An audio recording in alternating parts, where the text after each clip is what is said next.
Ignorez-vous que nous tous qui avons été baptisés en Jésus-Christ, c'est en sa mort que nous avons été baptisés. Romains 6,3. Comment être libéré de l'esclavage du péché et de la vie propre? Telle est la grande question que se posent de nombreux enfants de Dieu.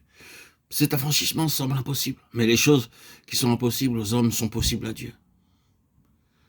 La parole de Dieu déclare: un seul est mort pour tous. Tous sont donc morts. Et il est mort pour tous, afin que ceux qui vivent ne vivent plus pour eux-mêmes, mais pour celui qui est mort et ressuscité pour eux. 2 Corinthiens 5, 14, 15.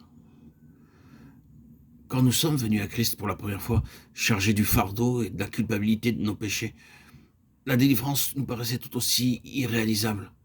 Mais lorsque nous avons pris Dieu au mot et que nous nous sommes appropriés sa parole, le Saint-Esprit a rendu témoignage et nous a prouvé qu'il avait le pouvoir d'accomplir ce qui nous paraissait impossible. Revenons à cette première étape de notre délivrance et rappelons-nous de quelle manière elle fut opérée. Nous avons été convaincus de péché. Nous avons lutté pour obtenir la paix et avons tourné nos regards sur nous-mêmes pour trouver quelque soulagement. Mais tous nos efforts ont été vains. Au seuil du désespoir, il nous a été révélé que la délivrance ne pouvait venir que d'une puissance qui soit en dehors de nous-mêmes. Enfin, nous avons porté nos regards sur Christ. Nous l'avons contemplé sur la croix du calvaire, portant nos péchés en son corps sur le bois. Nous avons cessé nos luttes. Nous nous sommes reposés sur l'œuvre expiatoire accomplie. Et nous avons trouvé la paix par le sang de sa croix. Le Saint-Esprit a rendu ce précieux sang efficace pour notre âme. Et nous n'avons plus eu aucune conscience de nos péchés. Hébreux 10, 2. La chose impossible est devenue un fait accompli. Justifiés par la foi, nous avons réalisé que nous avions la paix avec Dieu. Romains 5, 1. La vie nouvelle issue de Dieu nous a été communiquée par le Saint-Esprit, et il a rendu témoignage à notre esprit que nous étions enfants de Dieu. Romains 8, 16. Ces expériences successives se répètent d'une manière claire et précise lorsque Dieu nous amène à connaître la délivrance de l'esclavage du moi et du péché.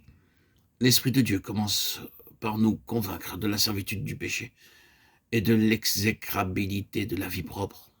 1 Corinthiens 3, 1, 3. Nous luttons pour vaincre nos péchés et nous libérer nous-mêmes. Nous crions à Dieu et cependant la victoire semble de plus en plus problématique. L'ennemi nous suggère: ce n'est pas pour toi, ou la délivrance n'existe pas. Nous essayons de nous livrer de plus en plus à Dieu, mais nous tombons de chute en chute. Nous languissons d'accomplir la volonté de Dieu, mais plus nous nous y efforçons, plus il nous semble que nous agissons d'une manière contraire à nos désirs.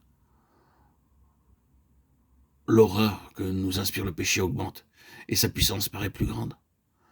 Nous nous trouvons placés dans des circonstances qui font ressortir les plus mauvais côtés de notre nature, jusqu'à ce qu'enfin nous nous maudissions nous-mêmes et nous nous écrions: « Oh misérable que je suis, qui me délivrera ?» Romains 7, 24.